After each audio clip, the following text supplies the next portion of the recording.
good morning and good evening, and also good day, our distinguished panelists, and also our participants at this webinar. So it's really a great honor on behalf of the Center for China and Globalization, and also our co-organizer, Hinrich Foundation, to have this webinar that really the topic of today is that is de-risking U.S.-China conflict.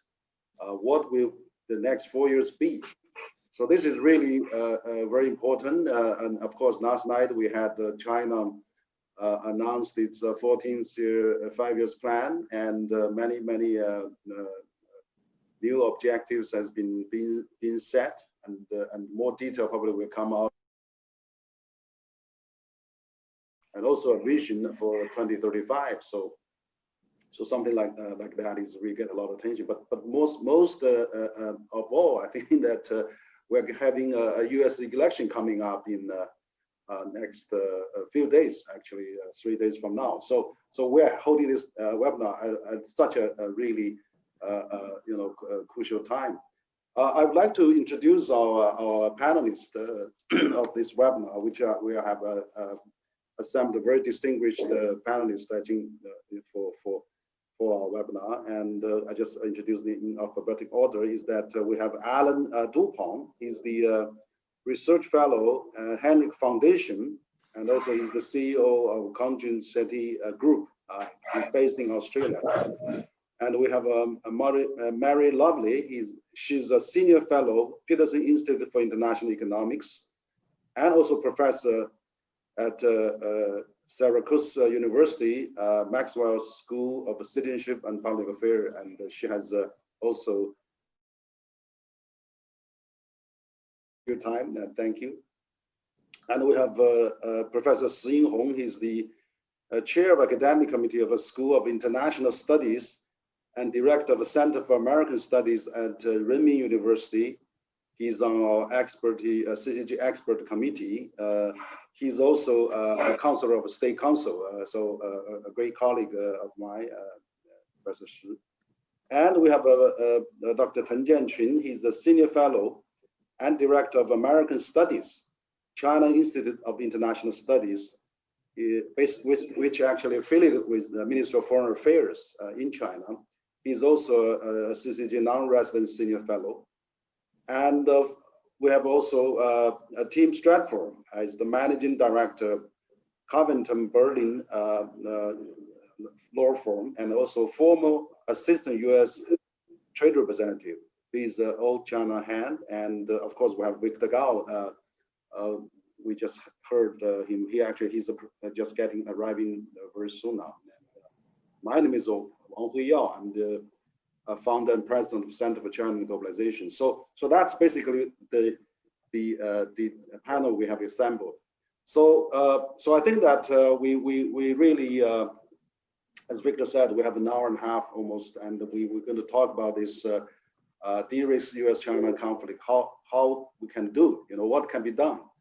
And I think CCG will try to get everybody's opinion, and we'll try to write a digest for that, and then to try to summarize all the good points that I hope that all of you are making. And I think, given these two things happening, and China has this finished, it's just fifth plenary of days from now, the U.S. elections coming up.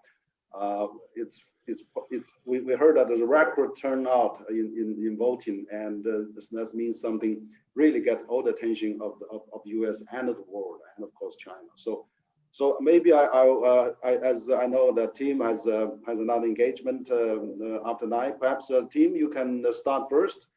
What can be really the future direction, and what are the next 4 years will be? Maybe your take, please. Thank you. Thank you very much. I'm very honored to be part of this panel. I think that if we think about the past 4 years, what I would say about the past 4 years is that it has been a period where our two governments have discovered, maybe in a new and more intense ways, the way that their goals and their approaches have been moving in different directions. Of course, our countries have always had different systems and different circumstances. I happened to be in a meeting with a senior foreign affairs official yesterday, and he said, oh, it seems like the US government only discovered yesterday that we are a country that's led by a communist party that's guided by Marxism and Leninism. And in some ways, one gets that impression because there's an emphasis coming out of Washington now about the differences in our countries that we haven't heard that much before. So I think as we try to think about the future of US-China relations, we need to understand what are the nature of these differences and how are we going to deal with them.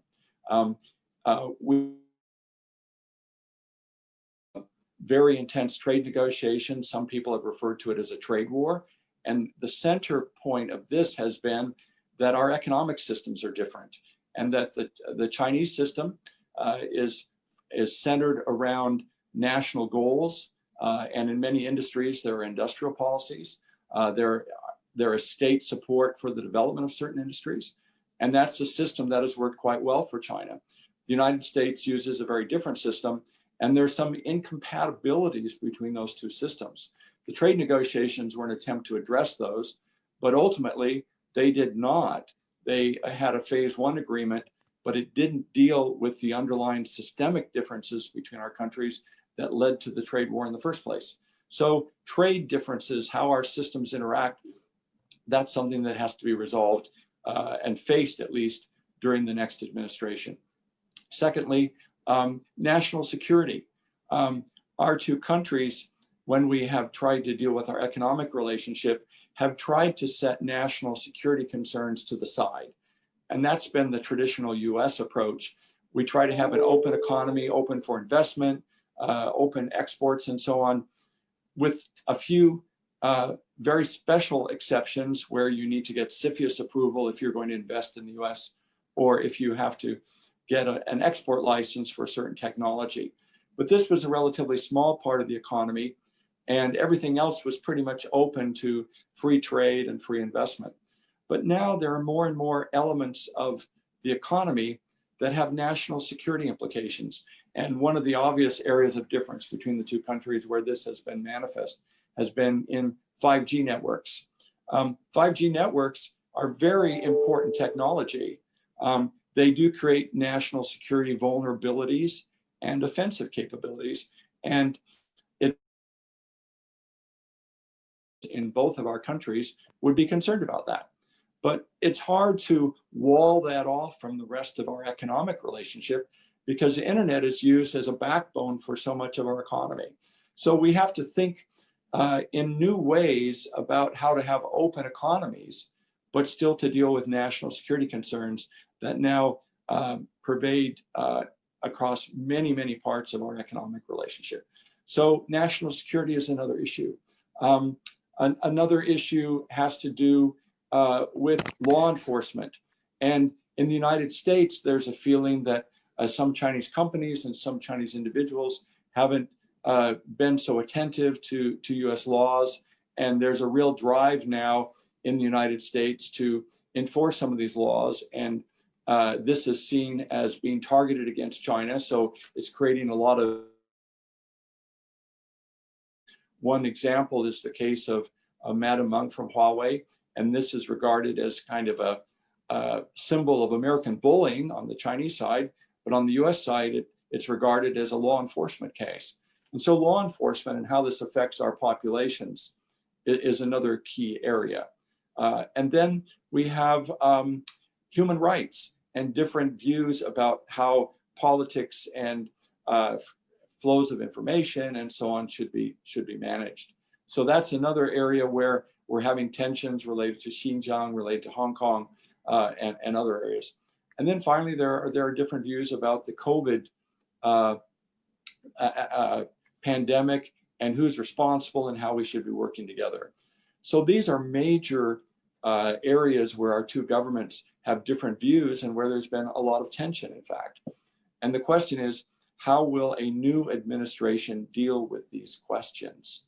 The Trump administration has broken a lot of pottery. They've they've said the old way is not working, we're not going to do it that way. And they've approached things from a unilateral point of view, going outside the WTO and so on. But I think there's a general sense that this has not solved the problem. And so I think that if we have a Biden administration, they will probably try some new approaches. It doesn't mean the problems will go away. These will still be a difficult challenge for our governments. But it means that we can expect that the Biden administration probably will try to have a somewhat more consistent approach where different parts of the government are working together to come up with coordinated approaches. I think a Biden administration would probably work more closely with the Biden administration would probably rely more on multilateral approaches, including the WTO, but also including, maybe getting back in the Paris Accord on global climate change and the Iran Accord and so on. So I think we're likely to see very different approaches. But basically, the two governments have to put the bilateral relationship back together, recognizing that the old assumptions in the relationship are not necessarily holding true, and that we need to rethink how we deal with both countries from both sides. So I think I would offer that as maybe some introductory comments. Thank you very much, Tim. Henry, I'm back in the CCG headquarters now. So with your permission, I will resume the moderation of this morning's very important panel. I think Tim made some very important points, and I think all the issues he raised will need to be faced with by the Chinese government and whoever who will become the next president of the United States. And I think the business communities of both countries and the world at large will need to be very attentive to address these issues. Having said that, personally, I believe China and the United States will be very, very different, and you cannot really want to press for any kind of conformity between the two countries, either politically speaking or in terms of national circumstances. Another point, allow me to emphasize very briefly, is that I do believe that the 5G is coming, and nothing can change the megatrend of technological breakthroughs. I remember in the 1980s, when I worked with Deng Xiaoping, meeting with visiting American visitors, the Americans were very eager to sell wheat to China, but they were very hesitant to sell high technologies to China. And Deng Xiaoping used to tease them. They say, wheat can be eaten by Chinese soldiers, so it should also be declared a national security commodity. So you cannot adopt this duality in terms of labeling different things. I would say going forward, probably all the technological breakthroughs will have major national security implications. So what exactly is the nature of China-US relations going forward? That's the key, I think, and that's exactly what we are all gathered here to talk about. Without further ado, allow me to go back to the alphabetical order to give the floor to Mr. Alan Dupont.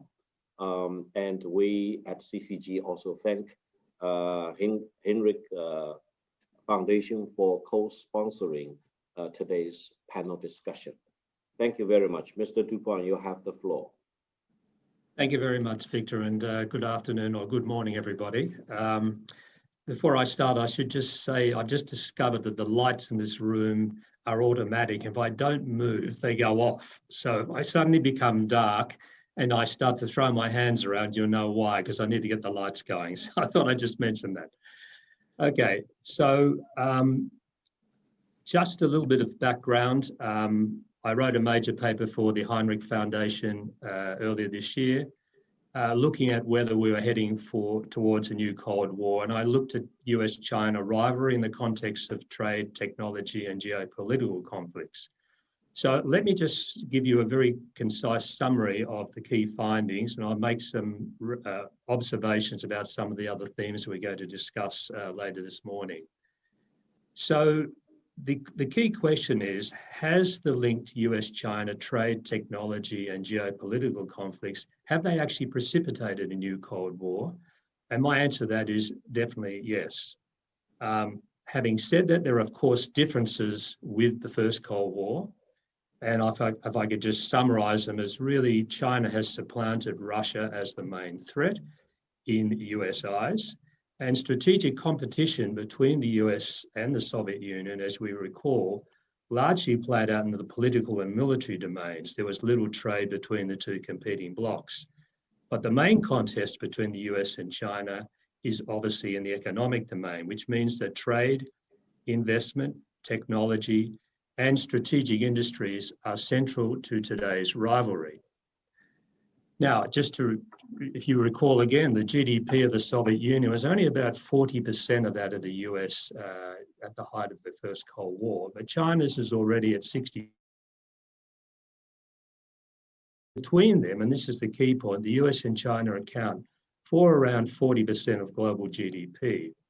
So if either of these two titans sneeze, the rest of the world catches a cold.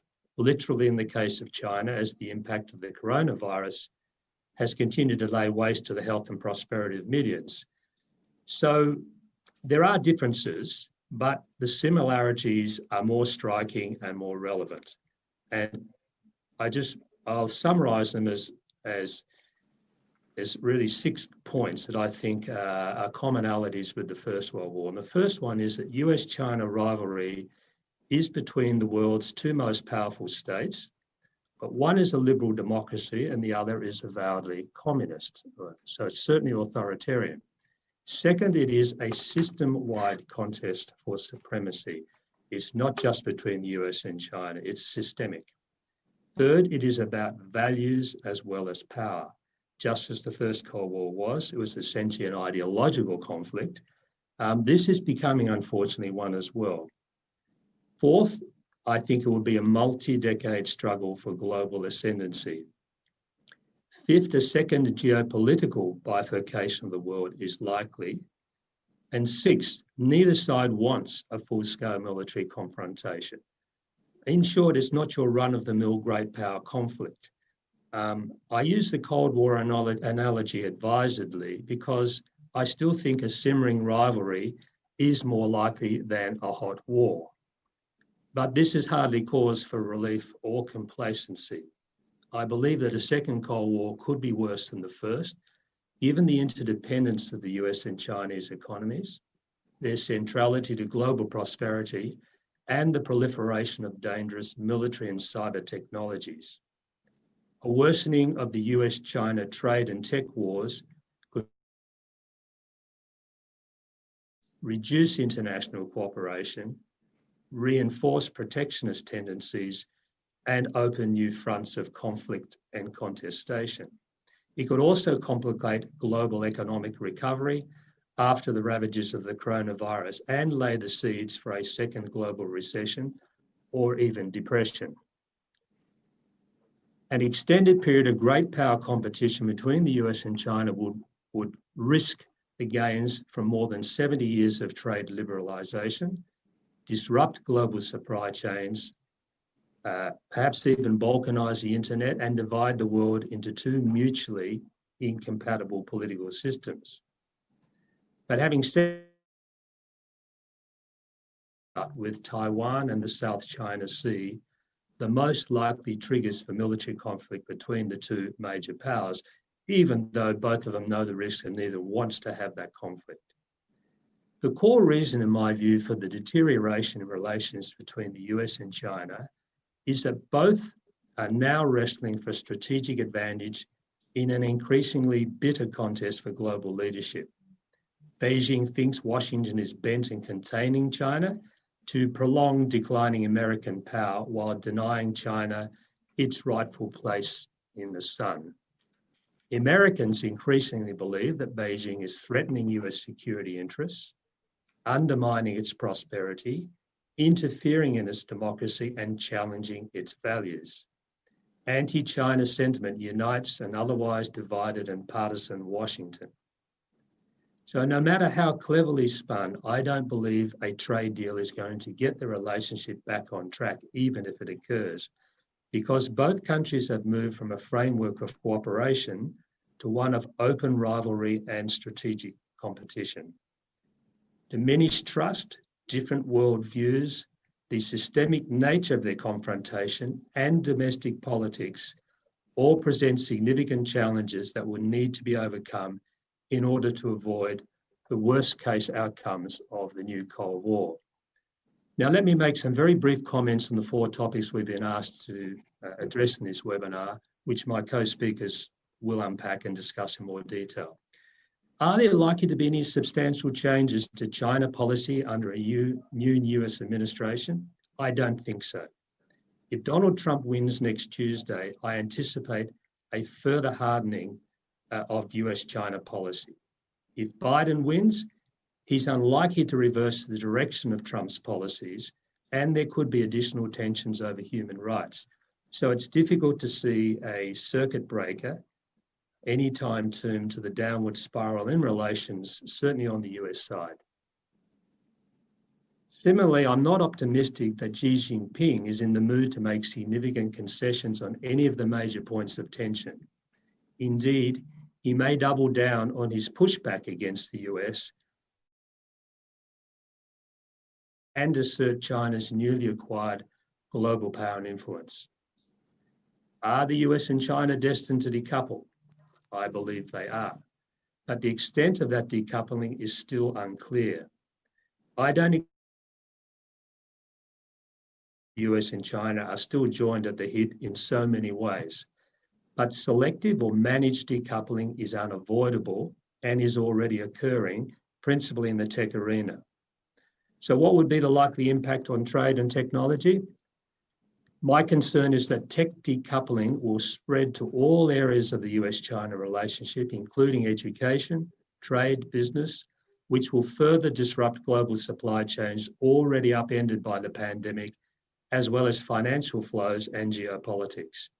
So to conclude, although a worsening of their rivalry is likely in the short term, at some point, both countries will have to re-engage constructively because it is in their interest to do so, just as the US and Soviet Union did at the height of the First Cold War.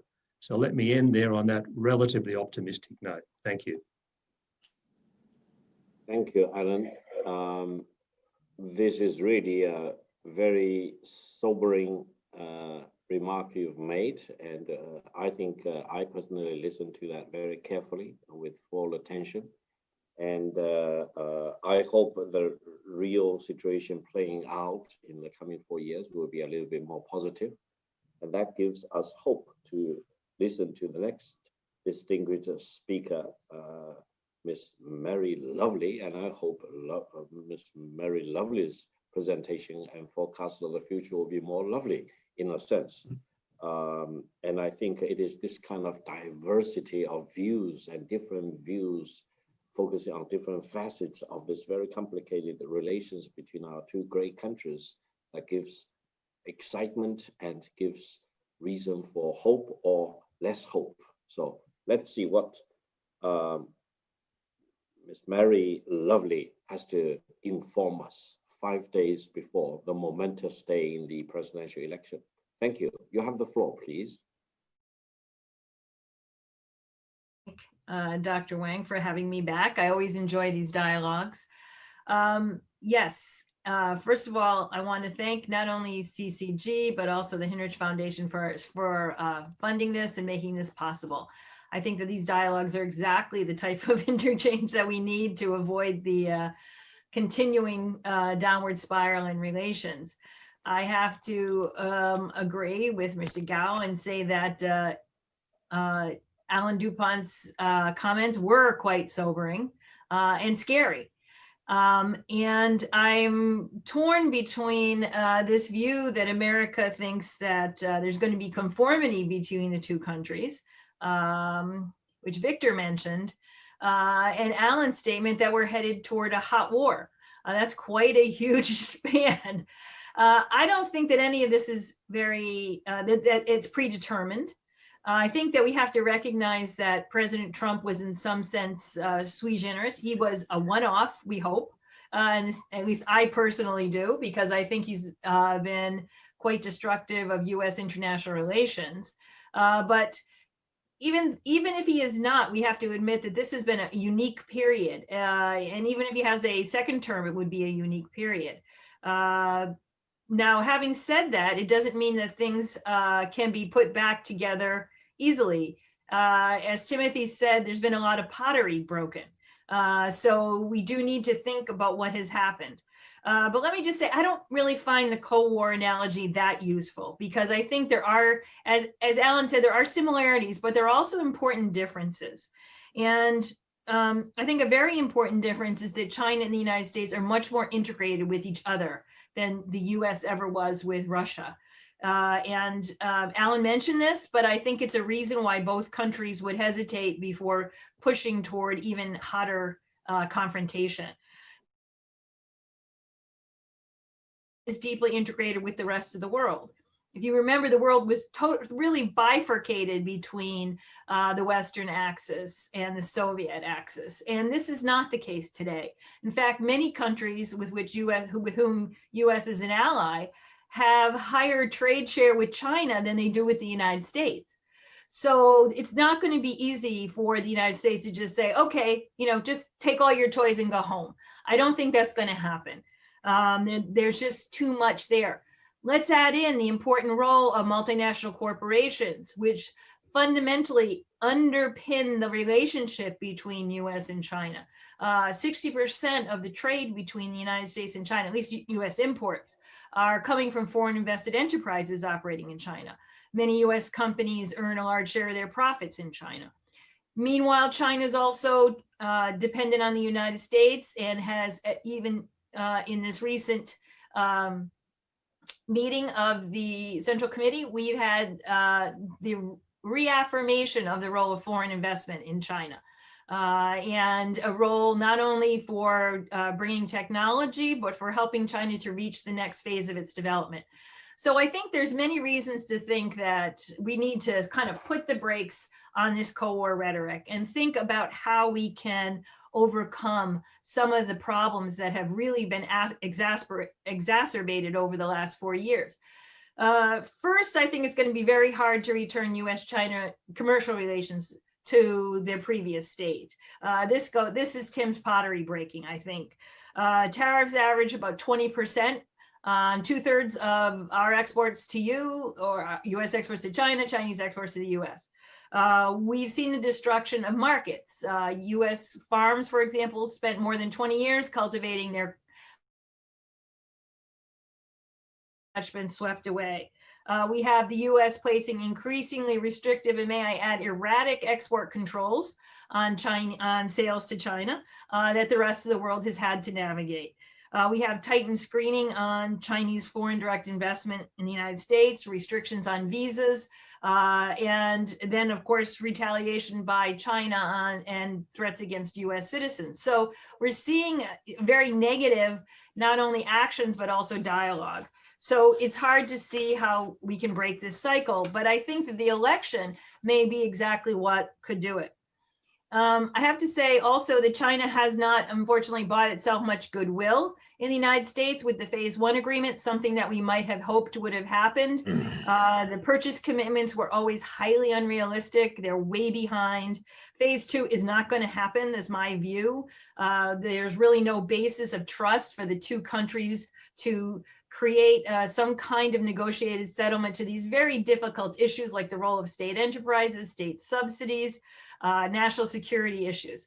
So I think we're going to have some kind of decoupling. The question is, how deep will that decoupling be, and whether it will stay just in a similar types of live and let live, or if it will go in the opposite direction, the direction which Alan sketched out for us.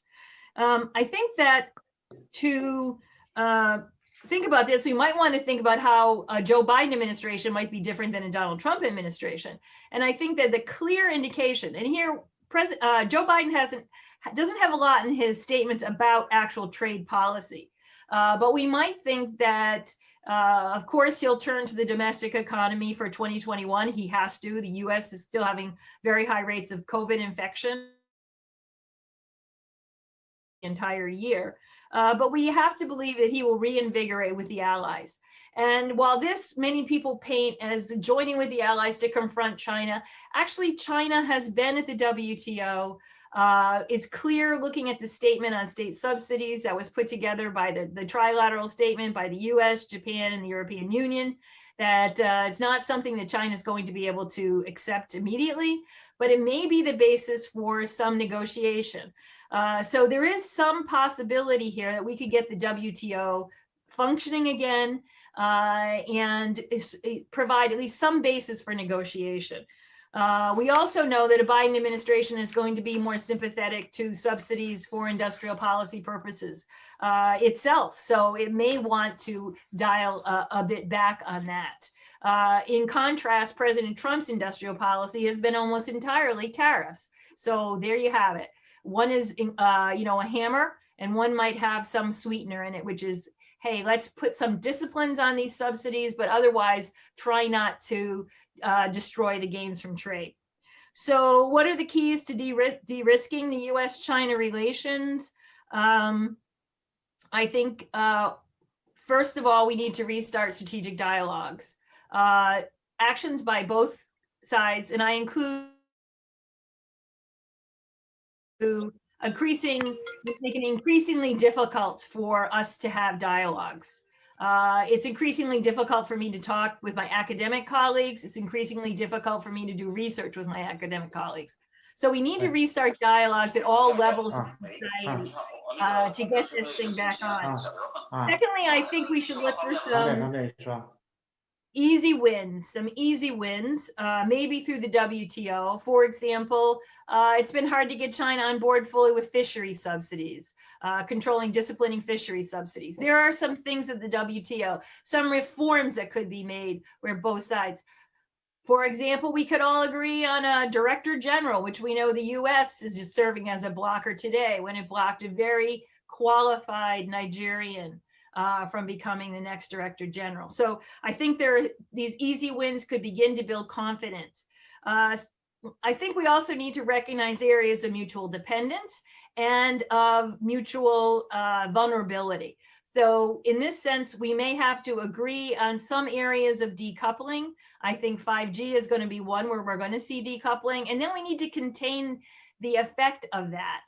What does that mean? How are we still going to have commercial relations and have this type of civil dialogue? So there's so many layers to the relationship that need attention. And I think it all starts with strategic dialogue. Okay, thank you. Thank you very much, Ms. Mary Lovely. I think it gives me personally better reason to hope for the next 4 years coming.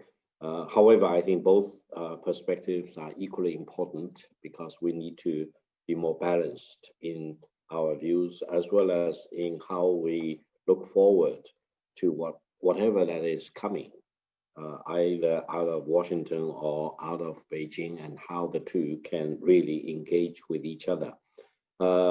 Without further ado, let's go to the next speaker. But before that, may I remind our audience that they can use the question button to send questions to our CCG staff, and eventually we can gather all the questions together when we start the Q&A session. There is a question button, I think, so you can submit your questions anytime at your leisure. Mr. Shi Yinghong does not need. Now, Henry mentioned his background. He's very distinguished. He knows the China policy very well. He's very much involved in China's policy decision-making, if I may say so, or at least in an advisory point of view. And I think we will benefit from Mr. Shi's perspective and analysis and forecast of what's going to happen. Mr. Shi, you have the floor for up to 8 minutes. Thank you.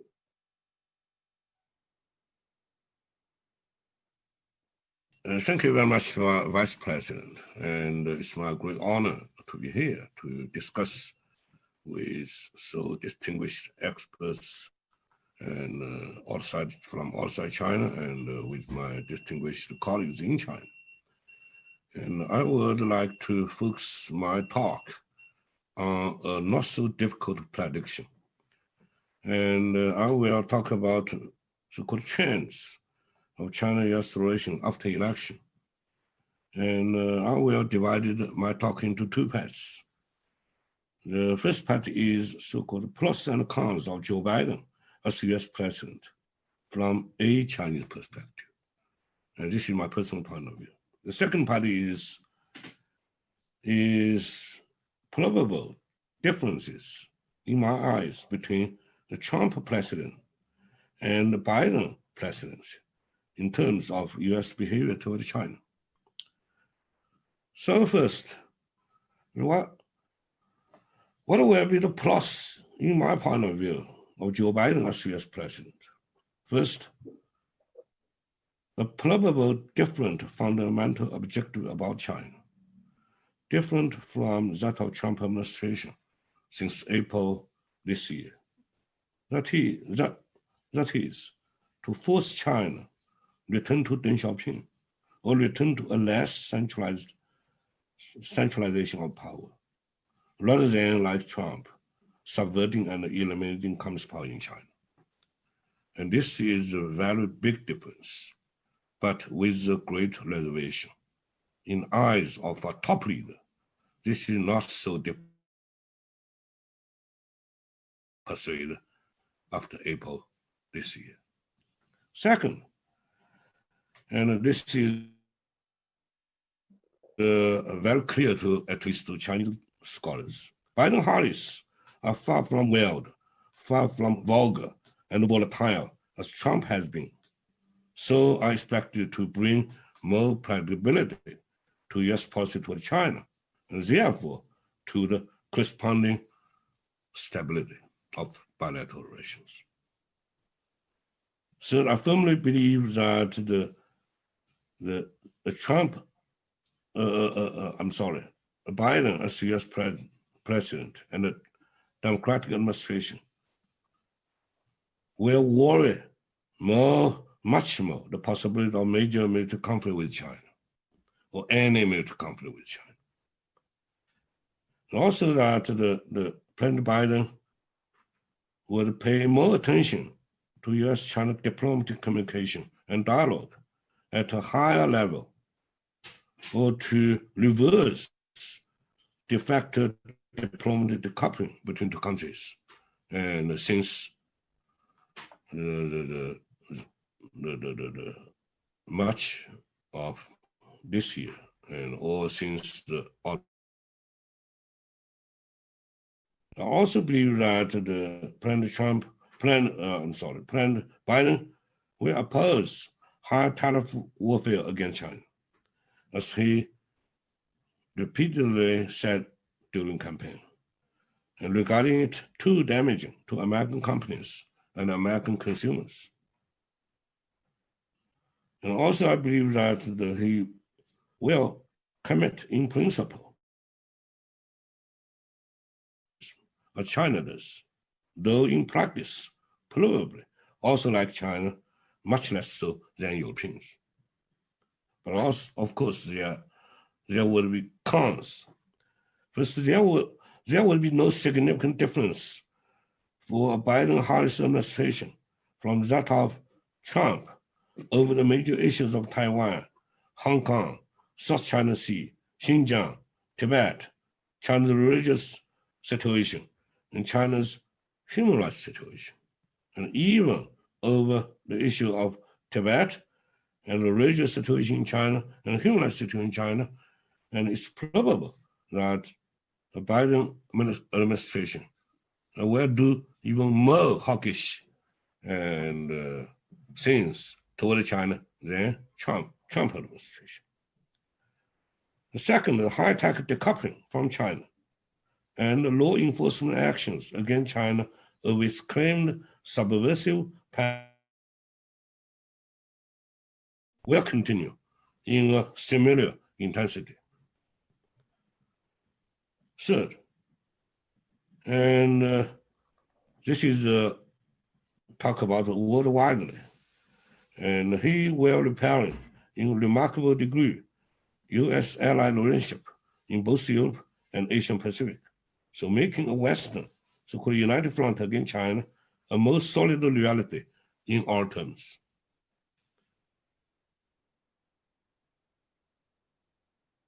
Pay so less attention around the world and even more around China. But I believe that part of the radical wing of Democrats. So President Biden have to appeasing its demand, radical demand within Democratic Party about China in various degrees on the fundamental objectives, US-China diplomatic communication, and principal commitment to global governance and multilateralism. And on these important issues area, I believe Democratic radicals are no big difference from Republican populists. And also, President Biden have to appeasing in a major degree the so grassroots whites or Trump's electorate if the Democrat administration wants to heal a highly divided United States left by Trump. Finally, and there is the obligation to continue to implement the various legal sanctions against China already made by Trump and by US Congress in almost unanimous manner. Second part of our talk, probable difference between the Trump presidency and Biden one in terms of US behavior toward China. Under Trump presidency, there will be increasing danger of military confrontation or even limited conflict in the western part of Western Pacific between Beijing and Washington. And second, there will be stronger squeeze against China for enormous increase of US export to China and maintaining or even increase of high tariffs imposed on China's export to the United States. There will be more legal sanctions. And so there will be escalation of law enforcement action against the claimed subversion, penetration, intelligence activity in the United States by China. There will be acceleration of high-tech decoupling from China. And there will be almost non-existence of US-China cooperation in principle on global governance and global multilateralism. There will be severe arms race between the United States and China, almost all across the region. Finally, there might be possible or even probable boycott of Beijing Winter Olympic to be held in 2022. Though the Biden administration, if Biden would win election, could or might take the same boycott action. Under Biden presidency, I firmly believe there will be sooner or later renegotiation of US-China trade agreement in the direction of reducing the too huge amount of US export forced on China and making it somewhat compatible with China's real demand implementation. And there will be reduction substantially the amount and the rate of Chinese export to the United States, which has been imposed with high tariffs by Trump administration. There will be probable launching of phase 2 trade negotiation, whatever the name, sooner or later, on structural changes on the Chinese side, the intention of which was virtually abandoned by Trump administration after April this year. There will be higher leveled and earlier diplomatic dialogue or even negotiation with China for partial mitigation of bilateral high tension. There will be much less possibility of US-China military conflict due on US side to much less militant posture toward China and more communication for crisis prevention and crisis management. and arms race with China could be mitigated if China could slow the pace of strategic military buildup. Finally, there will be step-by-step restoration of US-China cooperation in principle on climate change, civil cyber security, and anti-terrorism, and even combat against the COVID pandemic. Though in concrete practice, the results could be quite limited. And thus I finished my talk. Thank you very much, Professor Shi. I hope you do have a crystal ball in your palm, and whatever you have presented to this panel will be very much in line with what's going to happen.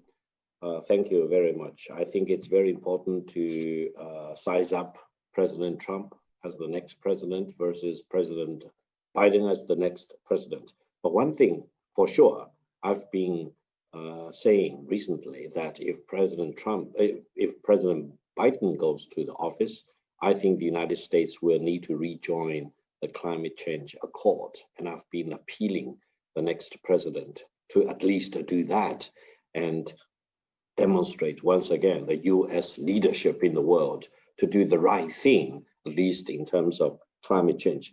What else? Let's be very focused on sizing up what's coming, going to happen.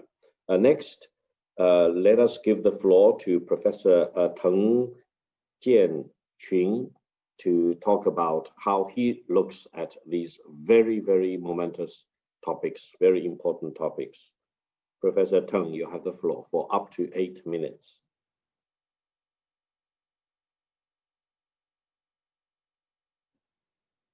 You need to turn on the mic, I think. Okay. Thank you. All right. And all right. Absolutely, yes. Okay. Thank you. It's a really great pleasure to be here to talk about Sino-US relation at this moment. I think the current tension or current situation between the two sides actually is not only a result of a security, trade, it's actually a result of rebalancing power between the two countries. The old balanced power between China and the United States has been or is being changed in recent days, and we are now in a new process of rebalancing the relations between the two sides. So this is actually a development of the two countries in its comprehensive power, and so it's very important for China and for the United States to think about what the future relations between the two sides. So I'd like to mention several points. First, the United States in recent days actually has already taken China as a strategic competitor, especially from Trump's NSSR issued on December 18, 2017. This is actually a milestone for the relations between the two countries. In this report, the United States, for the first time since the two countries established these diplomatic relations in 1979, has taken China as a real strategic competitor and international revisionist. So under such circumstances, we have witnessed the sudden changes in the relation between the two sides. And in recent days, we repeatedly heard the complaint from a Secretary of State about the ideology, the communism or Marxism, something like that, to the challenge, to challenge the so-called free world, and especially during his speech in July this year in Nixon Library. So this is actually ideology-oriented policy toward China by the United States, especially by some politicians in the Trump's administration. And under such circumstances, the policy toward China, I think, good for the two countries. For example, the secretary would like to manipulate such a situation for the own sake for the United States to have a strategic competition with China. And I'm sure Secretary of State would like to unify the so-called free world to confront China together, to win such a strategic competition between the two sides. So this is actually a very ideological perspective to China, and this led to the tension to the relations between the two sides. This is not a security. This is not a trade. This is actually an ideological competition between the two sides. But I don't think China will follow the suit, as our state mentioned, that China will not follow the suit of the United States, follow the step of the United States. China will, give direct response to any provocative actions from the United States. So this is our policy. I just returned from Guangdong province yesterday. I talked to officials in the government and talked to officers in the military. I think they're all very confident in dealing with any provocation from the US, especially in the South China Sea, in Taiwan issue. They all said they have been well prepared to deal with any, provocative actions by the US, especially in military in the South China Sea. So I think today, China has become more and more confident in this regard. And this is actually a dilemma for China and the United States. How can we, find a way out of such a dilemma, especially in the South China Sea and in Taiwan, because the two sides, both, I think, are very confident in dealing with each other in these issues. And I think the Chinese side is confident, and the United States would like to, go forward in this area to put some pressure on China. And so such a dilemma just gave us a very crucial moment to think about the future. To my understanding, the two sides, especially the two leaders from the two countries, are quite familiar with current situation. As for the United States, to our understanding, to Chinese scholars' understanding, actually some politicians would like to manipulate such a situation. For example, Taiwan issue, and Trump administration has already did several rounds of arms to Taiwan. It's not for the sake of the Taiwan, local people, but for the sake of the United States. It's one part of the so-called strategic competition with China, and China, as our colleague just mentioned, would like to give strong response to these actions by the United States. So this is another round of competition or rebalancing of power between the two sides.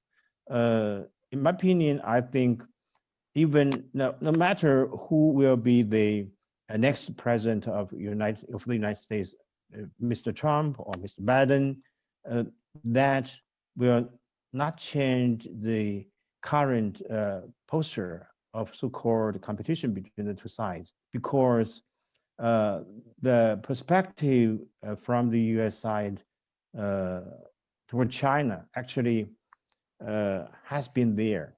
Even the ordinary people, they worried about the future, the development of China. They would like to continue such a dominant position in the world, and they would like to unify some so-called free world to confront China. So I think no matter, I think the coming leader of the United States after the vote early next month will not change the current development or the perspective of the United States toward China. And on the other side, I think Chinese people or the Chinese government or Chinese leaders will adopt a new, perspective toward the United States in military, in ideology, in trade, in security, and in regional cooperation or in international cooperation. This is actually a new stage for the two sides to think about their policy toward each other, and China will echo to the changes of the U.S. policy toward China or the U.S. international policy. So at this moment, I think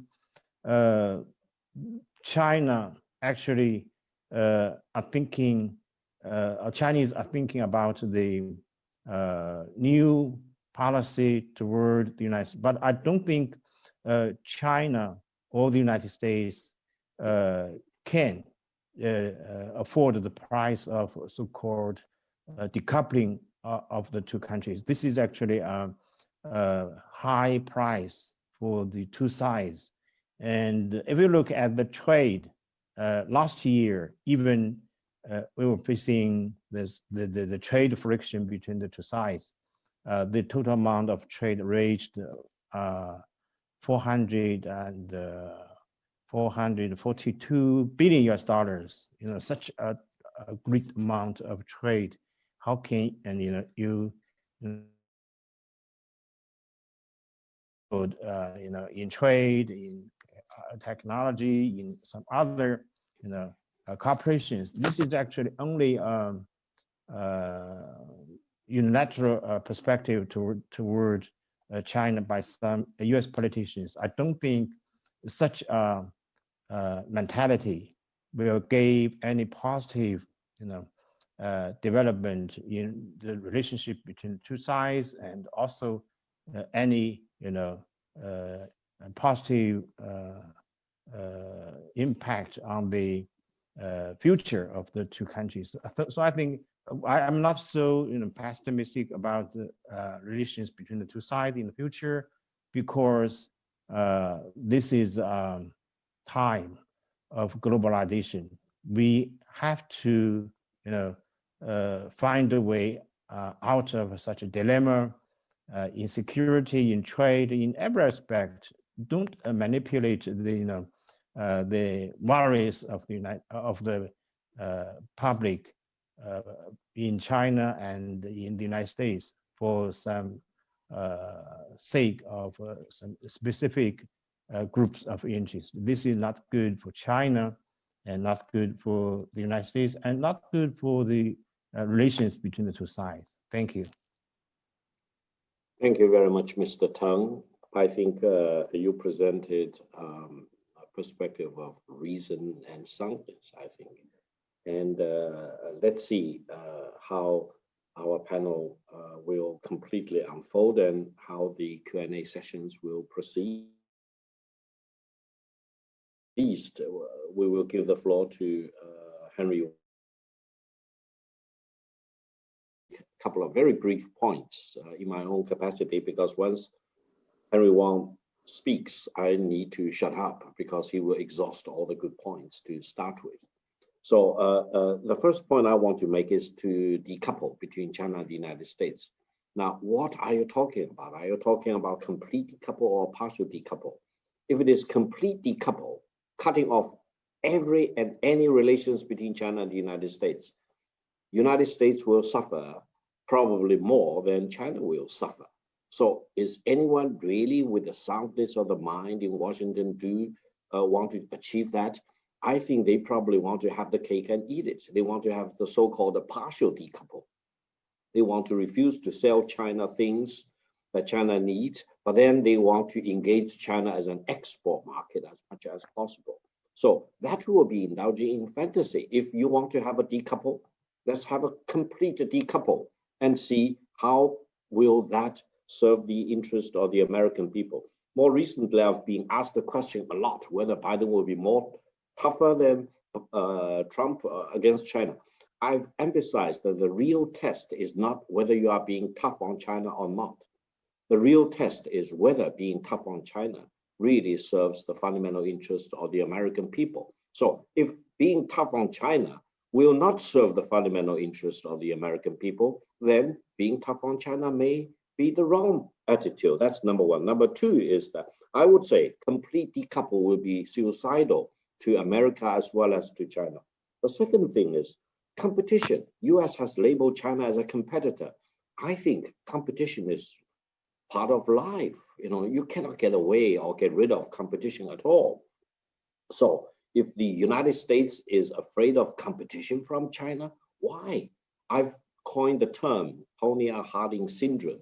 I think the United States or some people in Washington is guilty of this Tonya Harding syndrome. They want to kill competition, like whacking the kneecap of Nancy Kerrigan. And that's not good for China. It's not good for the United States.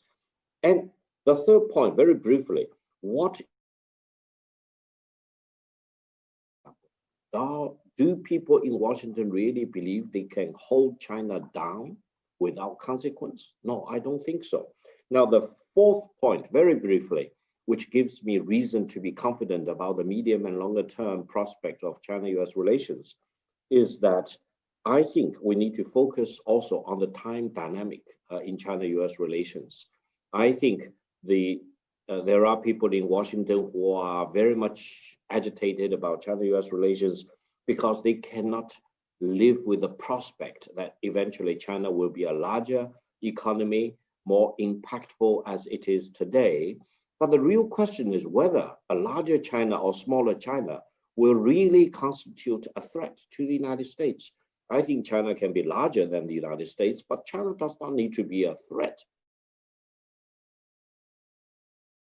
I think China and the United States really need to sit down and talk about how China today or China 10 years later or China 15 years later will not really make it more difficult for the United States. China and the United States need to get along with each other one way or another. That's my very brief comment before we have the floor given to Henry Wang to make his very important remark on these very important topics. Thank you, Henry. You have the floor. Okay. Thank you, Victor, and also thank again our distinguished panelists, and also thank Hinrich Foundation for co-hosting this very timely webinar. And appreciate all your contributions.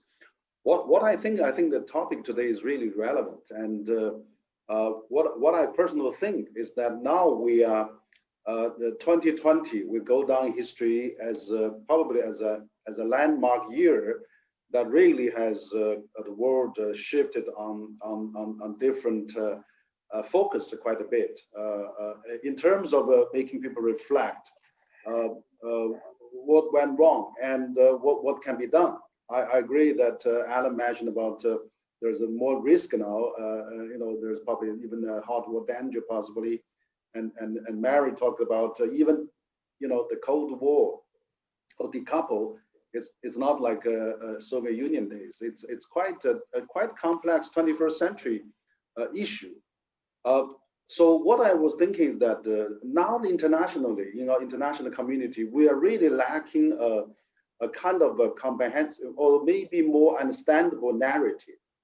We are really using the old way of either US or China. Maybe we are still find the old way of traditional thinking or thoughts that really dealing with the 21st century reality, and that's really where the challenges are.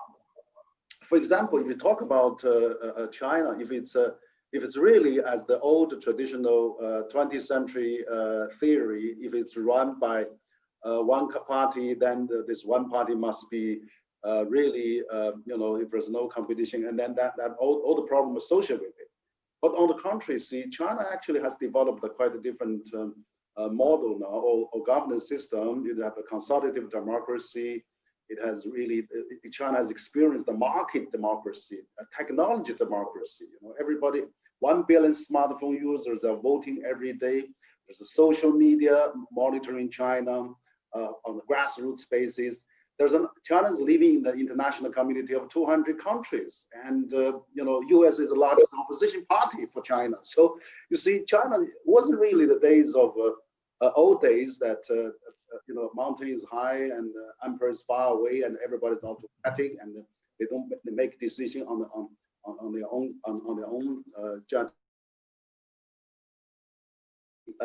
collective decision. It's a very scientific decision process, and so that big data, all those things. So China is embraced the globalization international community. China is making all the, largely right position. Wi-Fi, China needs to come up with some new narrative. How has this done right? For example, lift 800 million people out of poverty, and break the history record of become the second largest economy in 4 decades.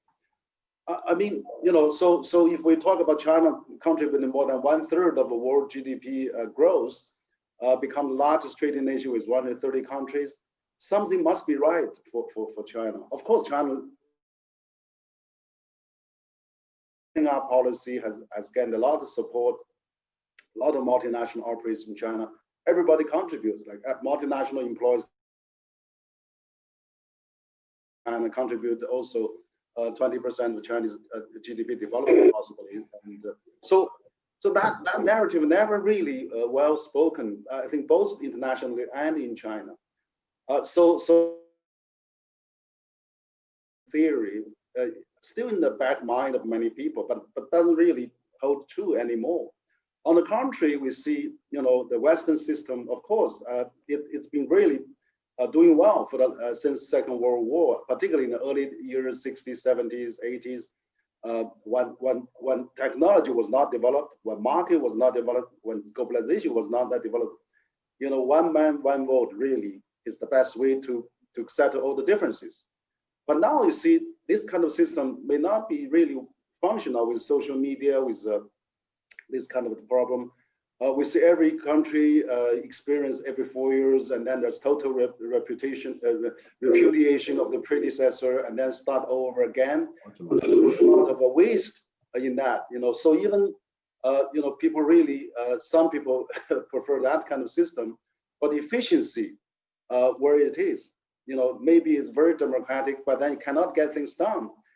That's also a problem. So I think the world come to the stage now, to this year now, we really see the pandemic is really a good example of that. It has happened in China. It attacked China first. China quickly put it under control. China now, everywhere you go is as normal, and business is booming, everything, life back to normal. But look at the other, democratic society, then everybody has a different opinion, and that's really. So we probably have to give China some credit, but also I think there's some combination of the two. The Western system has merits as well. There a chance to explain and also maybe to develop a new narrative, rather than the Soviet Union type of communist China, on China. So I think the fundamentally is that we really need a new narrative, both for China and internationally, to explain better of both positions. Only if we have done that, we can probably be a bit tolerant of a different system. We can have a bit healthy competition among us. We can really seek the biggest commonality among us, rather than we are focused on a little difference or maybe some difference we have, and maximize it and really scare people out of that, and then make it decoupled. So that's my very brief analysis. I think that for 2020 is the year that make people to think, and also amongst the pandemic, we can see how this different country operates. China, the population in China give a very high ratings for the government performance, And China this year, 2020, China is still going to reach the target of lifting extreme poverty, achieve that objective. So those are really a big contribution to the world. I think if China prospers, if China is not becoming North Korea or becoming another Iran, I mean, China is probably a blessing if it's developed well, and if it's well developed and well fed, of course. And so you know, we shouldn't really worry about too much, because China never sent any a big expedition or conquer any country or invaded any country in the past 4 decades. So I think that we need a new narrative. As far as the U.S. president election next 4 years is concerned, I think I'm really a bit optimistic. I think things probably will get a little better, because for President Trump, if he wins, he has no pressure of bashing China again, because the first time he bashing China, he's really delivered his campaign promise. He's really appealing the voters to re-vote him again for the second term. If he got the second term, he probably will return more back to American first. He will really try to expand American business interests. He's a business background. So probably in that sense, he will continue his phase 2 and his phase 3. And he probably will less so really attacking the President Xi at the beginning of his term. But I worry about the team he may have. You know, maybe more West Point graduates, maybe more hawkish people and things like that. So that maybe, but certainly we'll be probably better than the current term, because really bashing China and the election season, China is always very, very hot issue, and always all the previous president election, China is on top of the agenda. So I think hopefully, you know, second term will be better. As far as President hope for Biden is concerned, I think that he will certainly have a better time with President Trump. The reason for that is very simple. He wants to assert U.S. leadership in the Western world. He wants to get allies united, confronting or maybe dealing with China. But he also wants to pursue multilateralism, right? I mean, for example, he already pledged coming back to the Paris Accord. He pledged $2 billion to invest in that. So if you're doing Paris Accord, President Xi already said, let's get China already set objective for that, 2060 carbon neutralized. That's exactly can work with the U.S., the 2 largest emission country in the world. So that they have to work with China. I mean, you know, the John Kerry told me at the Paris at the Munich Security Conference early this year, that it's the U.S. actually persuaded China set a target for the climate change, and China has actually got to get along with that. And now I'm sure Biden will do it again, because that was Biden administration did that. So second, he wants to reform WHO. I mean, China is committed $2 billion US dollars supporting the WHO and developing country fight against COVID-19. I'm sure US wants to come back on that. So again, there's another platform for China to talk with US. Thirdly, Biden wants to reform WTO. And again, China is the largest trading nation among the member of the WTO. We have another channel to talk. And fourthly, you know, Biden may come back, has expressed interest to join TPP. So we see 4 or 5 avenues that China and the US can talk. I agree that we heard before that strategic dialogue is really a great way to go. So as long as we see each other face to face, as long as we actually have dialogues, I'm sure that will greatly mitigate the risk of having a war on South China Sea or Taiwan, whatever. So I think, you know, that's my assessment of Biden administration. Even though the Biden may not be happy about the human rights or the Hong Kong issues or Tibet or Xinjiang, but let's look at the reality. You know, Hong Kong is now back to normal. Hong Kong now is going to have the largest IPO in the world. Hong Kong business community, the whole people in Hong Kong are very satisfied now. And Xinjiang is having all the highest growth in the history of Xinjiang. And so if we see all those things stabilized and get better, I'm sure they will realize the US model is not a perfect model. China may have some merits in terms of getting 1.4 billion people and a great development. And so, you know, after all, we are living in the 21st century. I mean, decouple is totally impossible. You may see the tree leaves falling off, but the roots are totally connected. It cannot separate. If it's cut the roots off, you know, the tree is dying. I mean, the world is going to really in chaotic or recession. So I think that, you know, unfortunately, there are election politics going on. And, but also I think that China, I mean, still stick to the open door policy. I was giving some talks in yesterday interview on 14th five-year plan. China still wants to open up, and you know, that's a Hainan, Shenzhen. China is going to Pudong again. So I think that with all those things, if we as a think tank community, I think the Hinrich Foundation, this report is really great, stimulating a lot of good discussions. We hope that we can. You know, working towards the better future. I mean, at least that's our, you know, think tank community can probably do, and the CCG can do to really do our best to stabilize that. Thank you. Thank you very much, Henry. All these points are well taken. And before we move to the Q&A session, which will cover the last 30 minutes of our panel discussion today, we still have about 12 minutes. And allow me to make another very brief point. I think 41 years ago, China was locked up in this huge box. China at that time believed that socialism was definitely superior to capitalism. And we were really engaged in this hair splitting as to what was socialist, what was capitalist. And eventually, China got lost in locking itself up.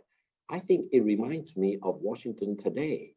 Washington seems to be locked up in this huge box, arguing about the Chinese way versus the American way, etc. Allow me to emphasize one point. I think, you know, we all have some belief in our own faiths, and it's always your God for you and my God for me. If you really argue about what is the true God, etc., then mankind will be torn apart. So I think what saved China is really socialism with Chinese characteristics. I would propose that decision makers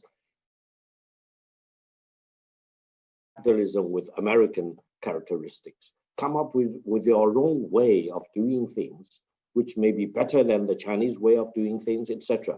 But don't impose your way onto the Chinese way, and don't expect that China will need to give up its way of doing things in favor of the American way, because otherwise you will be ossified. You will really. 41 years ago, we were really locked up in this huge box.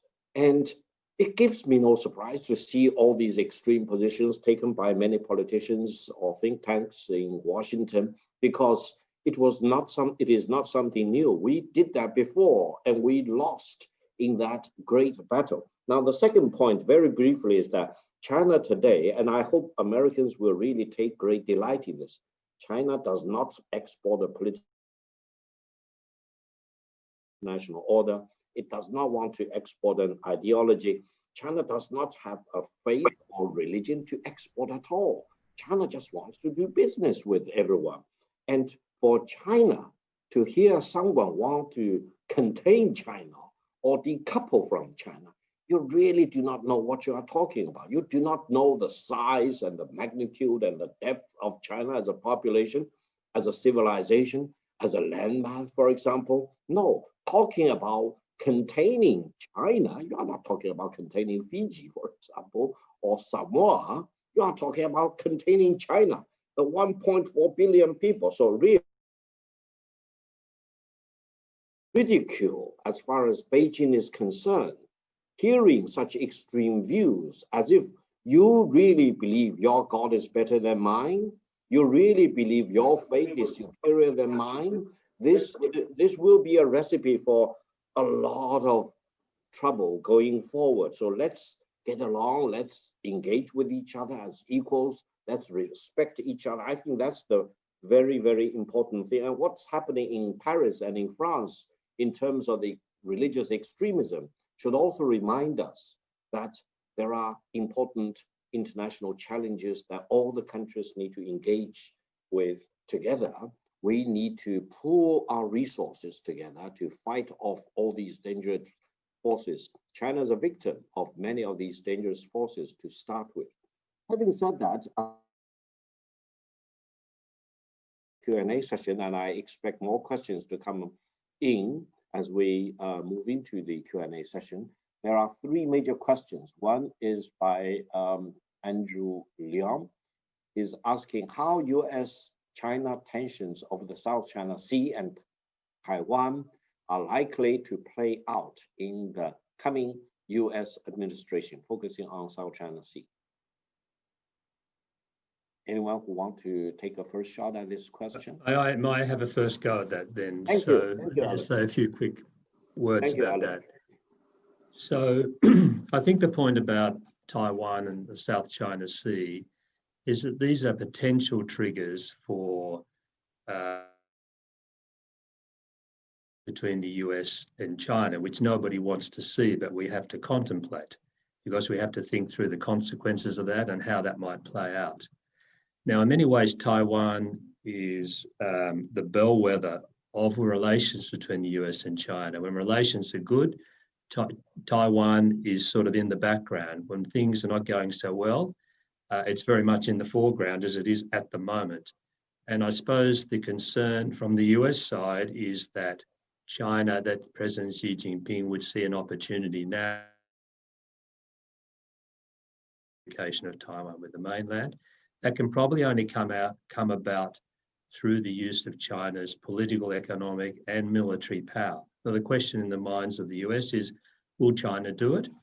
President Xi has talked about this in admittedly peripheral terms, but it's left the impression that China might do something sooner rather than later.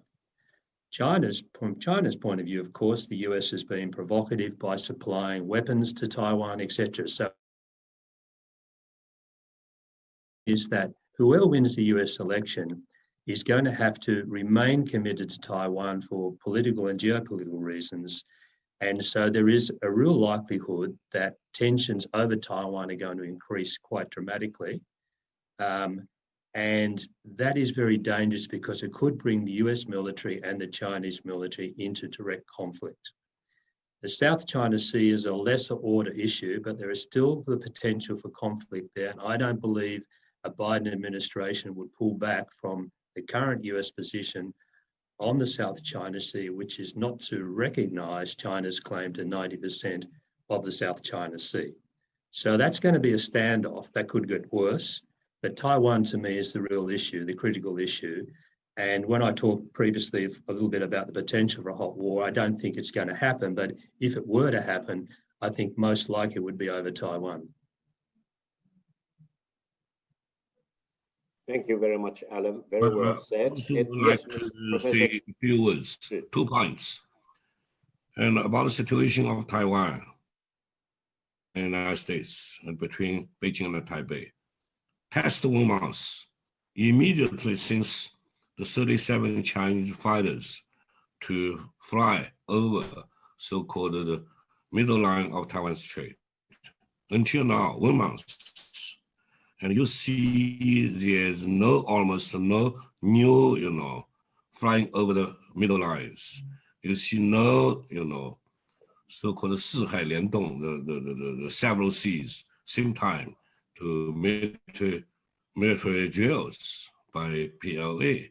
You almost see no, for 1 month, past 1 month, there's the frequent and military and ships, sometimes with Chinese made the aircraft carrier to go around or in Taiwan Island. On Taiwanese side, and same prudence in the past months. And Taiwan have not to even to escalate the level of precautions and so on.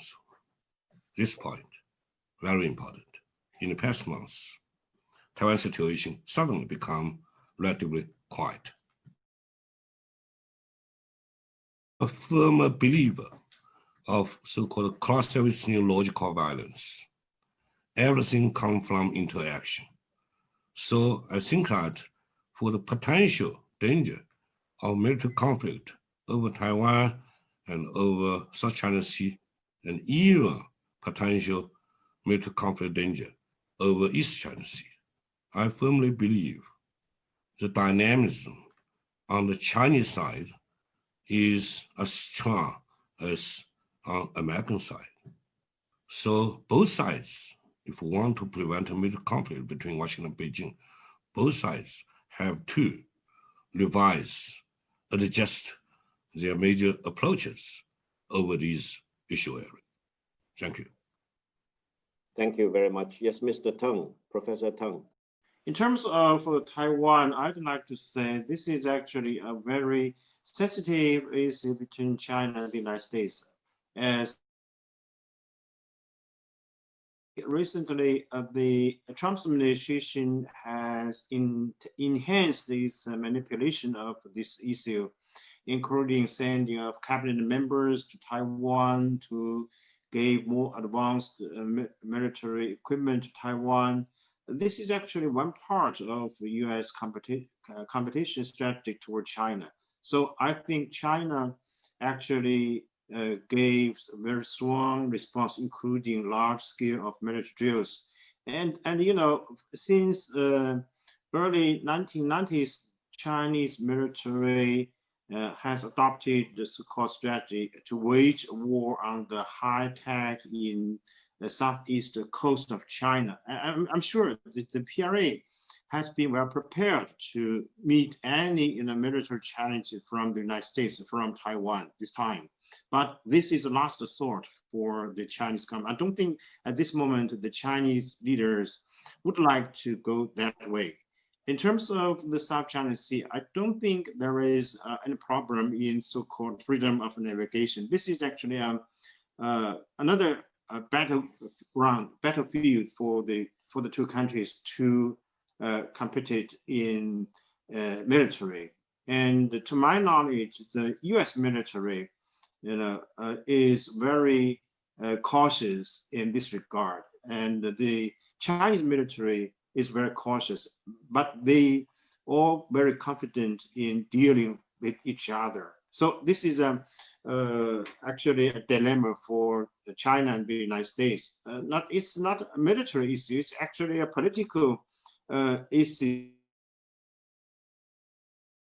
Find a way out of such a dilemma. The US has been worried about the control of the South China Sea because of its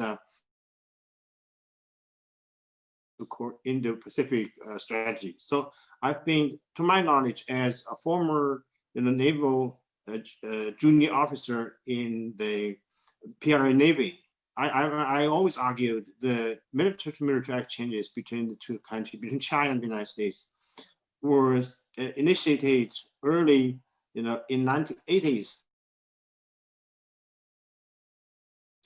have been confronting each other, and this is not a military issue. In my opinion, this is a political issue.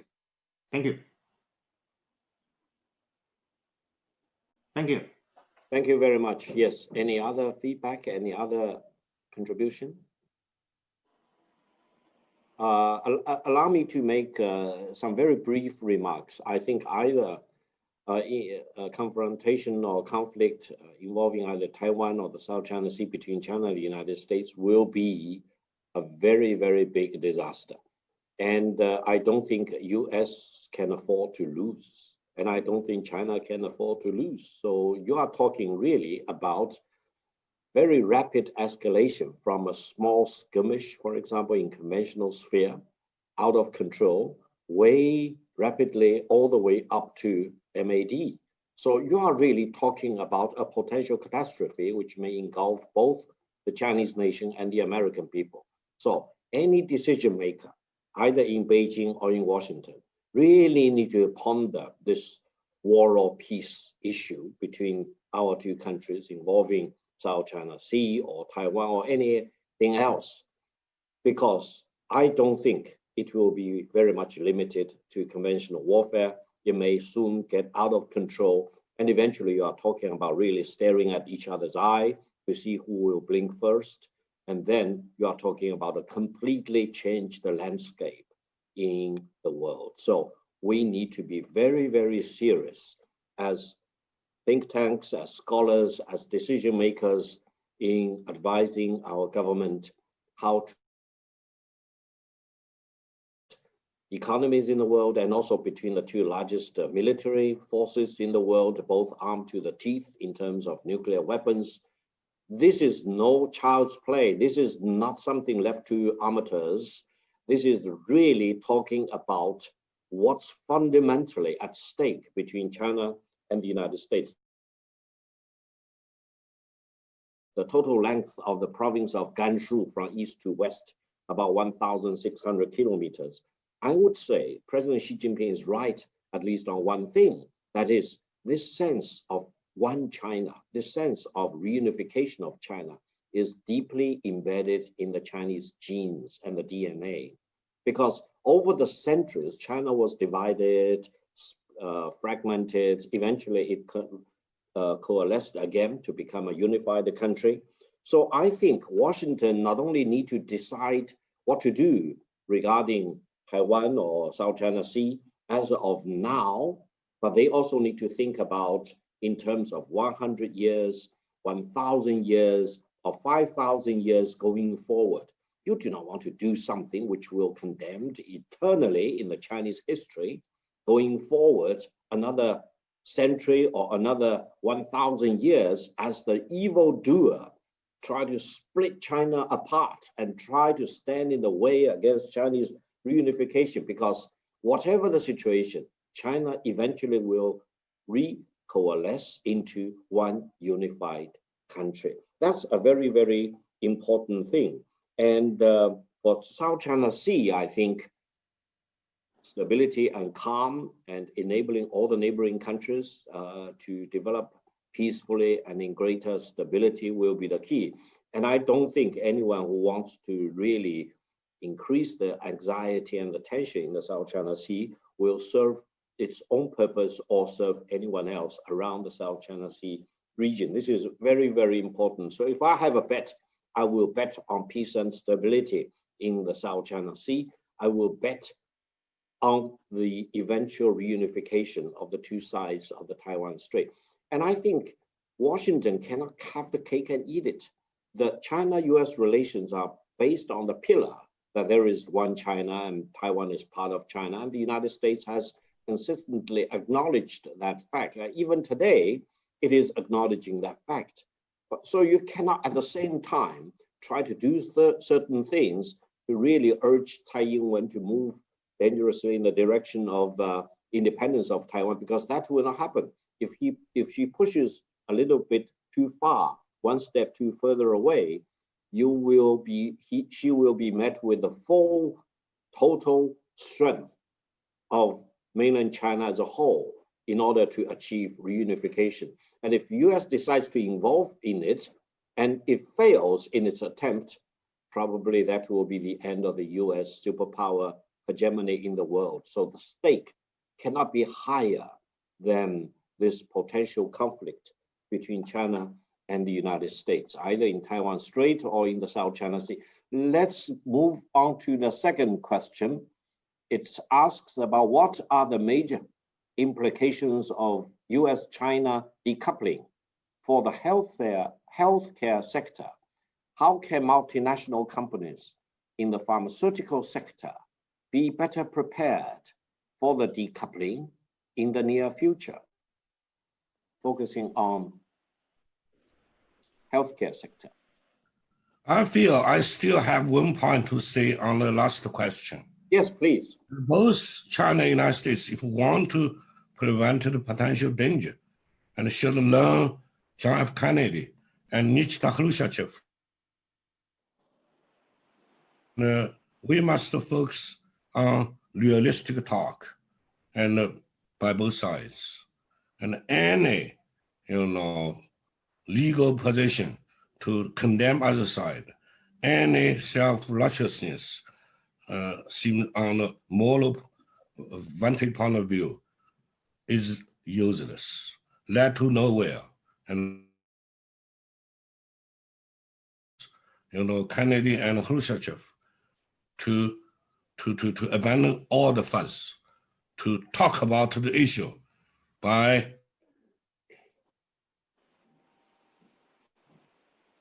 the only way to prevent a potential military conflict. Even though Cuba and Taiwan are different in legal status, I think what the United States is doing recently. This is a two-sided issue. Yes, I know. Is similar to what the Soviet Union was doing. Want to conflict to prevent the military conflict. Absolutely. And I think that the massive attack against Taiwan will bring something which China does not desire. Absolutely. War is always the last choice, the last resort. And I would say, whatever US weapons now being exported to Taiwan eventually is fully achieved. So be careful of what you are doing, because you are talking about a megatrend that from the Chinese national psyche is inevitable, is not stoppable. You are talking about the overall total strength of the 1.4 billion. Also bring attention. You look at last month, Chinese side also very careful. Victor, maybe Taiwan issue deserves a lot of attention. Answer the second question, and then yes, please. Okay. Yes, Mary.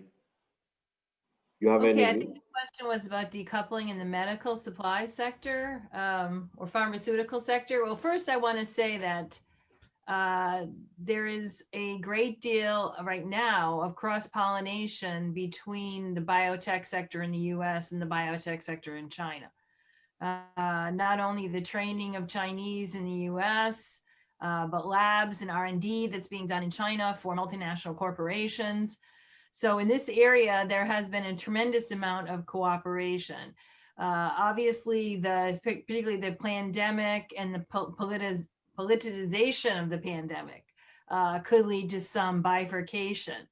But I don't think the pharmaceutical companies are seeking that type of bifurcation between the two. So while they may be making contingency plans, I don't think they're preparing for this type of decoupling. It's also good for all involved to have the competition. This is something that was raised before, that this type of competition is important. Having said that, even in theoretical potential conflict, when we have two sectors of equal size and large scale economies. So if there's only going to be, say, one Google, one winner, that it leads to a lot of conflict. So the good news here is that together the US and China are huge markets, one huge market, and there's room for more than one competitor. The only thing that will stop that, of course, is subsidization and bifurcation by the governments. So it would be useful here to have a more active private sector, to have the businesses speaking more clearly, to let this type of beneficial cooperation go forward. So I think that rather than preparing for decoupling, companies would rather be spending their money on R&D and preparing for competition. I do have one thing to say, though, since we were having this little discussion. I don't have anything to say about Taiwan, thankfully, but I do want to say to Henry, I do understand that right now in the United States, the response has been quite pathetic to the COVID-19. And we are seeing some of the disadvantages of having everybody who feels like they are the king. And that's how Americans feel. But I would urge people to take the view that I take when I'm teaching my students about the Chinese economy, which is that, brilliant economies grow and change and they adapt and they're resilient. And the American economy has shown, and American democracy has shown itself able to change and adapt. And we will see that. There will be changes that go forward after this experience. So it would be unwise to count the American democracy out. We are seeing a conflict, or some, let's just say, the simultaneous presence of two distinctive way of governing. We are in this panel, I think, trying to discuss ways to de-risk that relationship, to bring it closer together. So I would say right now, COVID-19 has the United States in a tough spot, but I think a year from now, you'll see us in a very different position. We'll see. I don't know, like everybody else. Now, I do know that we are a highly innovative company. The innovations that exist today were created in the United States, and I think it's way too early to sign the death warrant here. So, you know, let's just be optimistic. Let's think about ways to de-risk this, rather than thinking about the bad things that will come. We all know we can destroy each other. That's really not what this is about. It's about finding ways, not just to be, I don't think we're near the brink. So I'm not saying pulling back from the brink. What I'm saying is actually to grow the relationship, because we also know that there's a tremendous amount of benefit that can come from cooperation. So I just felt it was important to say that. So thank you. Thank you very much, Mary. I think, yes, please, Henry. Yeah, I think, no, thank you, Mary. I think you're right. I mean, Americans are always a great leader and has actually designed this post-Second War global governance system, and everybody benefit from that, and China is no exception. You know, we just want to hope that China and US can work together. I mean, so that we can have a more stabilized world. I think that nobody's counting American out. America is going to continue to be prosperous and also strong in the world for decades to come. And it's just how we want to have a new narrative of how can peacefully coexist. That's really a hard task for our think tanks to think. So thank you for your comment. Yeah, great. Yeah, thank you. Time is up. We need to maybe conclude now. Thank you very much, Henry, and thank you, Mary. I think anyone who counts America out is committing suicide in her or himself. And I think objectively speaking, if you look at China and the United States, I would say the United States will always have advantages that China probably will never be able to obtain. There are lots of things that you can talk about. That's actually, ironically, one reason why in China, people like me always keep puzzling why America seems to be losing its own sense of confidence. I think US should have a lot of confidence, unmatched confidence. And if they look at China as a competitor, then beef up your own competitive advantage. You always climb up the ladder. Don't be threatened by developing China as if that's the end of the US superiority in many, many ways, and don't really push yourself, because otherwise it's very, very difficult to recover. We can have another session talking about China versus the United States in terms of advantages and disadvantages. And I would say, having spent lots of years in the United States, very well advantaged versus China in many, many key areas. And there is no reason for anyone to scare themselves out of confidence in the American system, etc. Now, I've also mentioned if China could completely adopt the US system for China's own benefit, why not? But China's circumstances are so different. If you travel the total length and the width of China, you will know this is completely a different country with different challenges, different dire tasks. For example, China may not work that well. That's the only reason why China has to strike out on its own to figure out what's the best way to save itself. And so between these two countries, the only way going forward, I think, benefiting both countries is getting along with each other. And any other point on this US-China relations in the biosector in particular? Henry, you have a No, I think we have to conclude now. We are already overrun. I mean, the time's up. Thank you. Let's wrap up. Let's skip the last question for next time, for example. I think it's a very important session that we just now of our discussion or debate or discourse about this very important issue. And I think the presidential election more or less will be known in 5 days. Let's hold our breath.